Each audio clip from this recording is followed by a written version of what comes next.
Et bonjour à tous, on est de retour pour une critique père et fils. Je suis le père. Je suis le fils. Et aujourd'hui, on se retrouve pour le film Five Nights at Freddy's. Mes oreilles. Ça fait mal.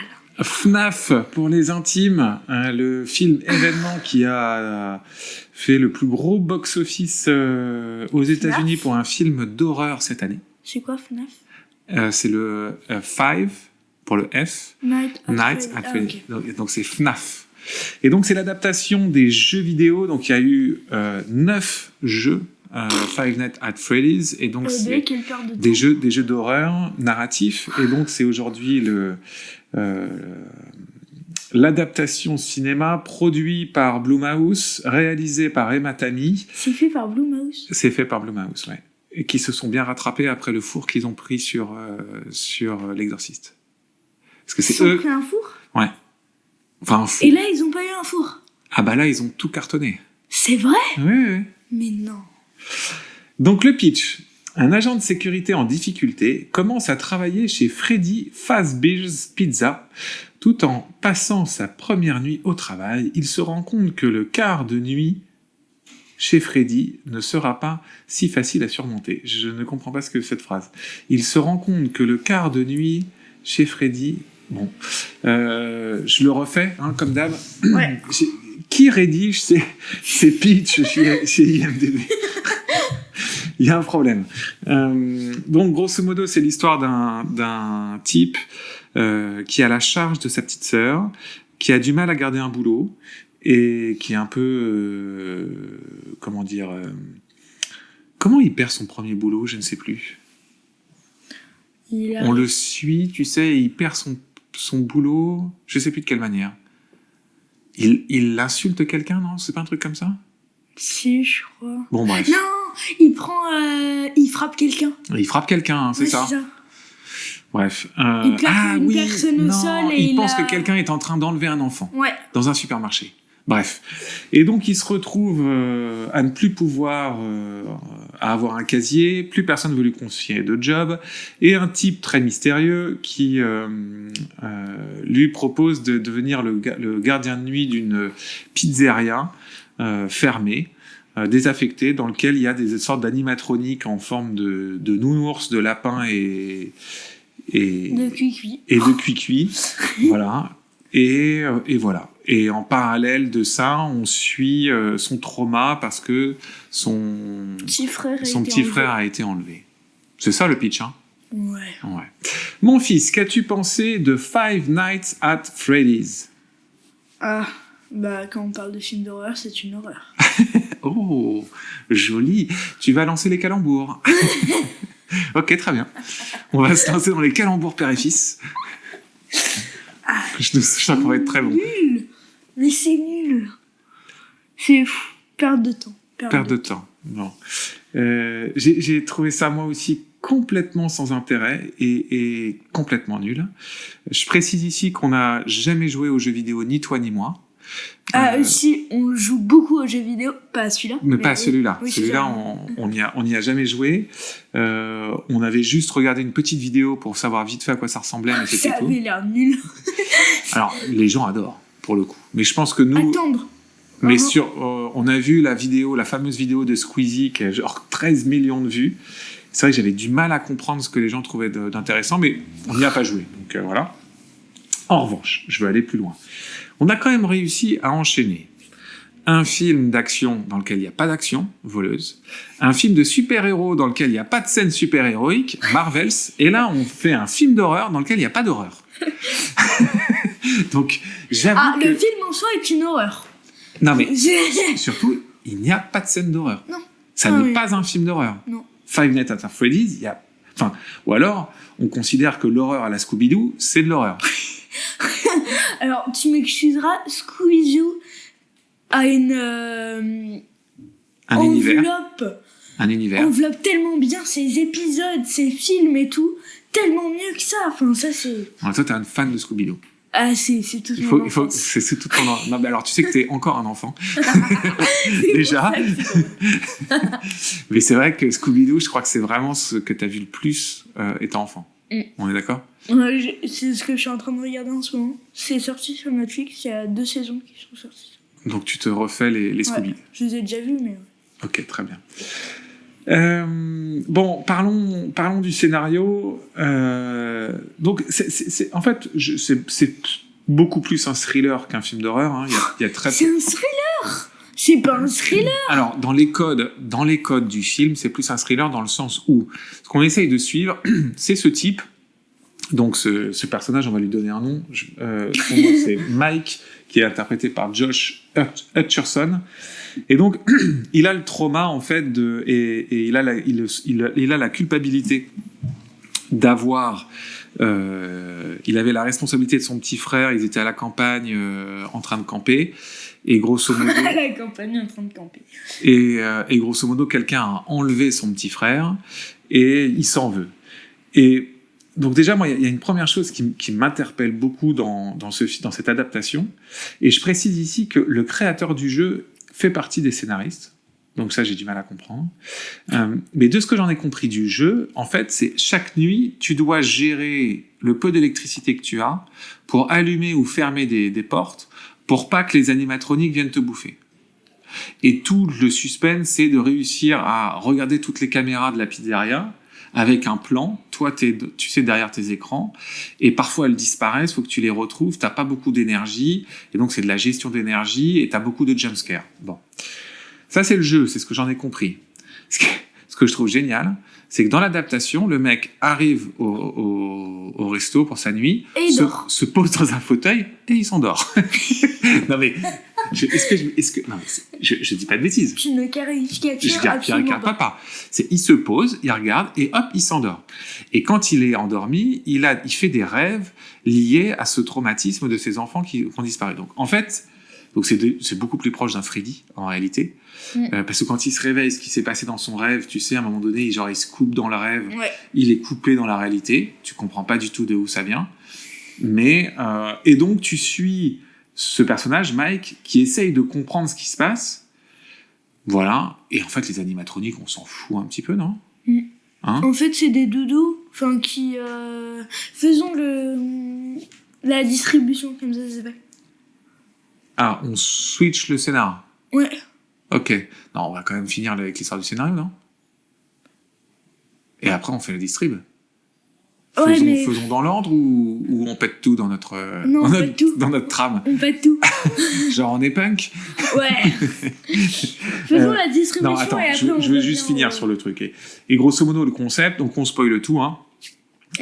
Parce que attends, ce que j'ai découvert, parce que j'ai essayé de comprendre pourquoi un tel phénomène. Moi, souvent, quand des films sont des grands phénomènes, c'est-à-dire que font beaucoup d'entrées, etc. Moi, je suis curieux de voir ce que les gens ont apprécié, etc.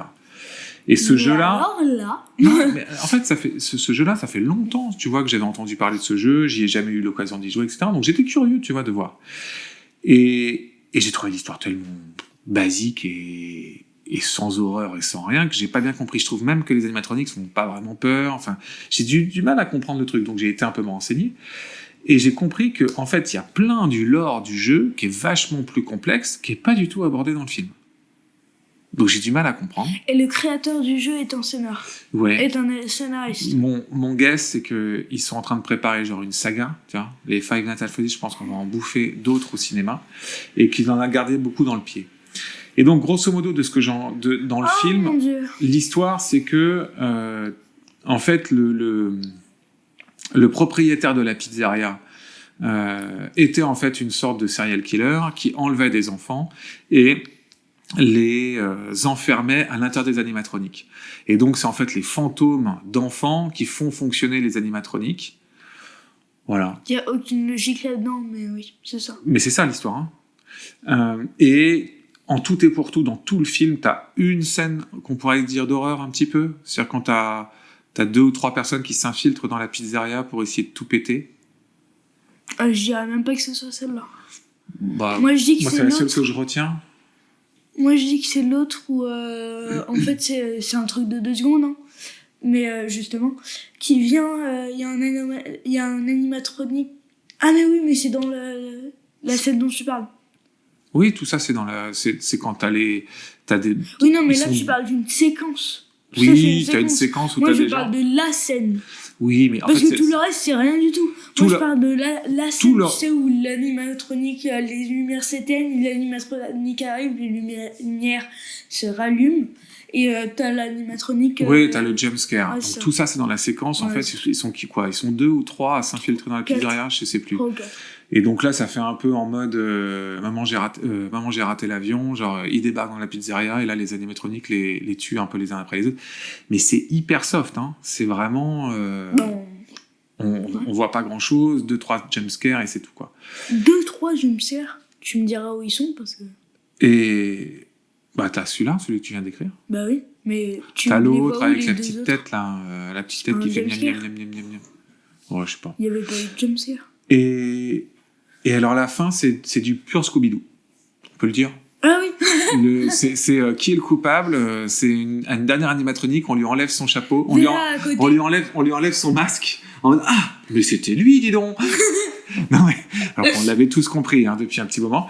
C'est littéralement du Enfin, Scooby-Doo. moi, j'avais pas compris. C'est vrai. Ah mais si, oui, si. Ouais. Donc c'est C'est du... Vera à côté qui raconte toute l'histoire. Et du coup, c'est... Tada. C'est ça, exactement. Donc ça, voilà, ça se termine comme ça. C'est vraiment hyper bas de gamme. C'est pas très intéressant. C'est assez mou, hein, du genou. Il n'y a pas grand-chose. Au niveau du... Est-ce que tu veux rajouter quelque chose sur l'histoire? Bah, j'ai envie de dire, il y en a pas. Enfin, il y a une histoire, c'est juste qu'elle nous a pas beaucoup intéressés. Oui. Alors, en revanche, non, je vais même te contredire. Il y a plus d'histoires que dans un film d'horreur un peu classique.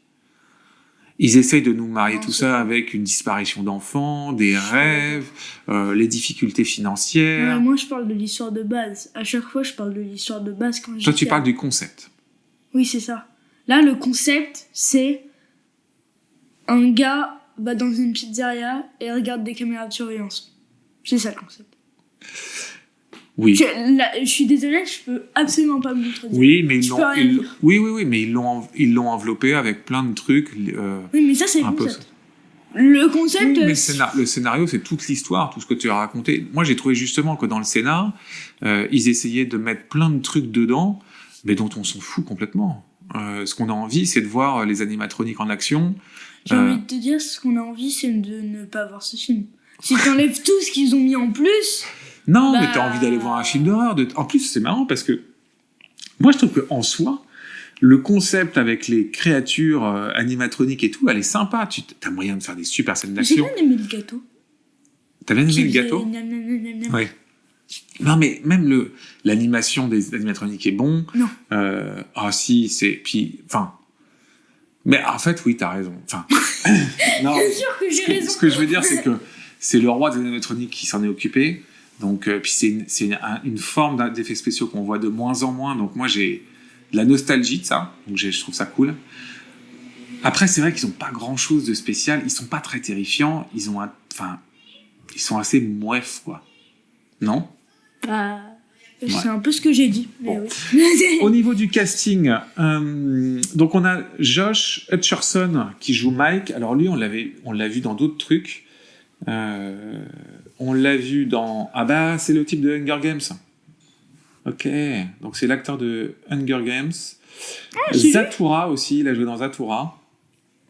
Voilà, bon, c'est un jeune acteur qui doit plus être si jeune que ça, du coup, maintenant. Quel âge il a? Il est dans 92, Mr. Josh Bah, quand Hutcherson. même. Bah, du coup, il a quand même 30 et quelques. 31 ans. Bah, c'est jeune. Hein. C'est jeune, je suis d'accord. Elizabeth Leigh qui joue Vanessa, Piper Rubio qui joue Abby, la petite sœur disparue, Mary Stuart Masterson qui joue Aunt Jane, Kate Conner Sterling qui joue Max, David Lynn qui joue Jeff, Christian Stokes qui joue Hank. Bon, tout ça c'est inconnu, et évidemment t'en as un seul qui est vraiment connu, c'est Matthew Lillard qui joue Steve Raglan. Matthew Lillard, c'est le célèbre acteur qui a été révélé par le premier Scream, et qu'on a retrouvé aussi dans les adaptations de Scooby-Doo. C'est lui qui jouait Sammy. Ah ouais, c'est lui qui jouait Sammy dans les Scooby-Doo. Ah, mais dans les vrais films. Dans les vrais films, dans les films adaptés de Scooby-Doo. C'est un chouette acteur, lui. Lui, pour le coup, je trouve que c'est un chouette acteur. Je vois pas qui c'est. Bah, il se fait un peu discret ces derniers temps, mais je trouve que c'est plutôt... Non, mais dans le film, je sais pas qui c'est. Ah, bah le problème, c'est que si je te dis qui c'est, c'est celui qui lui file son job. Ah. Oui, d'accord, en fait, il a une scène. Il en a 2. Mais cette contradiction! Exactement. Parlons de la réalisation de Emma attends, Tammy. Juste, je dirais que il y a une personne qui joue vraiment bien dans le film, c'est Abby. Abby, je trouve qu'elle joue bien. La petite sœur ? Ouais. Oui, je suis d'accord, elle est pas mal. Celle qui fait des dessins et tout. Ouais. Ouais. Ouais, la personnage principale. Oui, je suis d'accord. Oui, c'est vrai, t'as raison. C'était un bon Elle, je point. trouve pas mal. C'était juste pour dire. Ok, très bien. Et donc, c'est réalisé par Emma Tammy. Donc, Emma Tammy, qu'est-ce qu'elle nous a fait ? Elle a fait Terre maudite en 2018, Left Right Games en 2020, ça me dit rien, ni l'un ni Attends l'autre. que j'écrive qu'on ne vous regarde pas ces films-là. Et elle a fait une série Into the Dark, où elle a fait 2 épisodes. Je baille littéralement en faisant sa filmo. C'est l'effet que ça m'a fait en voyant le film. C'est hyper mou. On est d'accord ? Ah, c'est clair. Qu'est-ce qu'on a à dire sur cette réalisation ? Bah, merci d'être venu. Hein. Ouais. Mais tu peux repartir. Il y a franchement rien à dire. Il n'y a pas beaucoup de travail sur rien du tout dans ce film. Je dirais que là où ils ont essayé d'apporter un peu de savoir-faire, c'est sur les animatroniques des 4 créatures. Bon. Moi, ce que je trouve vraiment dommage, c'est que je pense ils ont fait un vrai travail sur... il y a un truc que tu trouves... Il y a seulement un truc que je trouve vraiment dommage. Non, mais en fait, ce que je veux dire, c'est que je pense qu'il y avait vraiment du boulot sur les animatroniques, mais je pense qu'elle n'a pas su les mettre en scène. Tu vois, il n'y a pas de... T'as pas vraiment de moment terrifiant, t'as pas d'apparition au fur et à mesure, enfin bref, c'est hyper mou. Ouais. Est-ce qu'on raconte quelque chose de plus ou pas ? Ouais. Ouais, alors vas-y. Enfin, non. Non, moi j'ai fini là. De ton regard d'enfant. Oh, c'est du tout public et... Alors, faut pas exagérer non plus, mais c'est probablement le film d'horreur le plus accessible qu'on ait pu voir depuis longtemps, depuis toujours. Non ? Il a attendu au moins de combien, celui-là ? C'est un faut faire l'anecdote. C'est un PG-13. C'est quoi l'anecdote ? Où on a voulu le voir la première fois. Ah oui, non mais ça c'est incroyable. Donc, on va au cinéma et donc c'est le film d'horreur le plus accessible qu'on ait vu de très loin quand même. Hein. Ouais. Et donc aux US il est PG-13. Donc PG-13 c'est déconseillé aux moins de 13 ans non accompagné. Mais c'est pas une interdiction. L'interdiction c'est rated R. Et là, en France, il est interdit moins de 12 ans. Mais à mon avis, c'était vraiment limite. Hein. C'était pour dire qu'il y a une interdiction. Donc on y va. Et c'est pas le cinéma où on va d'habitude. C'était un autre. Mais pour des raisons. On est déjà allé plusieurs fois. Et tout. Oui, mais c'est pas notre cinéma principal. Oui. On y va. En plus, on était hyper en retard. On loupait le début. Et le type, il nous arrête et il te demande ta carte d'identité. Et donc je lui dis bah non mais c'est bon, il a l'âge pour rentrer, etc. Ah non, il faut une carte d'identité, etc. Mais un flic. Le mec, il avait loupé sa vocation, il faisait l'entrée au cinéma, mais il avait toujours voulu devenir flic. Il nous a empêchés de rentrer pour voir le film. Non mais ça a été incroyable. Voilà, c'était l'anecdote. J'aurais au moins aimé que ce soit pour un film qui en valait la peine. Ouais. Mais je dirais à partir de quoi ? À partir de 8-9 ans, on peut voir ça ? Sans trop de... Tu m'excuseras, c'est du tout public. 8-9 ans, c'est tout public. Oui, je suis d'accord. T'as aucune interdiction moins de 8. Ça n'existe pas. Non, c'est mais t'as raison. Mais voilà, pour ceux qui veulent se dire... Allez, tout public avec avertissement si ça te fait plaisir. Qu'est-ce que tu pourrais faire comme film d'horreur, si tu veux, d'introduction aux gens, bah, c'est celui-là. Après, tu les introduis sur un mauvais film, mais bon, au moins, il n'est pas très violent. J'ai pas compris ta phrase. Si tu as des parents qui se demandent sur quel film d'horreur je pourrais initier mes Non, enfants mais non, tu aux fais gens... pas ça. Non, non, bah non. D'accord. Non. Tu mets en interdiction. Non, oui, interdiction pour le premier film d'horreur pour... J'ai pas réussi à Tu construire ma conseillerais phrase. lequel? Pour un tout premier. Pour un tout premier? Faut pas que ce soit trop dur, le principe. Hein. Ah, moi, mon tout premier, c'est Croque-Mitaine. Hein. Non, ça c'est ton tout premier au cinéma. On a fait... Mais c'est comme mon tout premier. On avait... Il va se rendre compte que j'ai raison. Non. non. On avait fait Poltergeist, non, avant? Non, je l'ai pas vu, Poltergeist. Non, dans mon esprit, on a fait Sixième Sens. C'est pas un film d'horreur. On peut le considérer comme un film d'horreur. On peut le considérer, mais c'est pas un film d'horreur. En fait, on a fait des films d'angoisse. Le premier film, oui, ok. Le premier film d'horreur, mais film d'angoisse, on avait fait quelques-uns avant. Mais c'est... Je t'aurais pas emmené voir Croque-Mitaine sans que t'aies rien vu avant. Bah si, Tiens. c'est ce que t'as fait. Tu es un mauvais père. Je suis traumatisé. Mais non, si, c'est le premier. Ok. Bon. Mon fils, on a déjà passé les 20 minutes pour Five Nights at Freddy's. Je pense que c'est beaucoup trop. C'est beaucoup trop pour un film comme ça. C'est ça. Je voudrais remercier chaleureusement notre cher Clément qui s'occupe du mixage et de faire en sorte que le son soit meilleur. Toute la production, la réalisation dans ce blague. C'est ça. En fait, nous, on fait nos conneries, mais c'est Clément qui bosse derrière pour en faire quelque chose de bien. Donc, on le remercie chaleureusement. Je mets son mail dans les descriptions pour que vous puissiez, si vous avez du boulot à lui filer, ou vous voulez rentrer avec un bon... discuter avec lui, bah, vous avez son mail. Et puis, si vous appréciez ce qu'on fait... alors, c'est pas... En fait, je me suis rendu compte, au bout du 49e épisode que je donnais la mauvaise consigne, c'est pas liker qu'il faut faire, c'est mettre 5 étoiles. En fait, il faut pas liker, tu sais, sur les plateformes de podcast, il faut mettre 5 étoiles. Donc, on met 5 étoiles. Merci de s'en rendre compte maintenant. Voilà. Donc, ceux qui nous écoutent en podcast, vous mettez 5 étoiles. Ceux qui nous écoutent sur YouTube, vous mettez un like. Et ceux qui nous écoutent sur TikTok, eh ben, vous partagez. J'ai des cœurs, non? Vous partagez, il y a des cœurs, et vous repartagez. Voilà. Et puis pour tous les autres, on arrête les gens dans la rue et on parle des critiques terrifiantes. Tous les autres, il n'y a pas de tous les autres. C'est une de ces plateformes, hein, ça veut pas être... C'est vrai, c'est tout à fait vrai. On se retrouve pour le prochain, on va faire The Killer et Napoléon. À bientôt. À bientôt.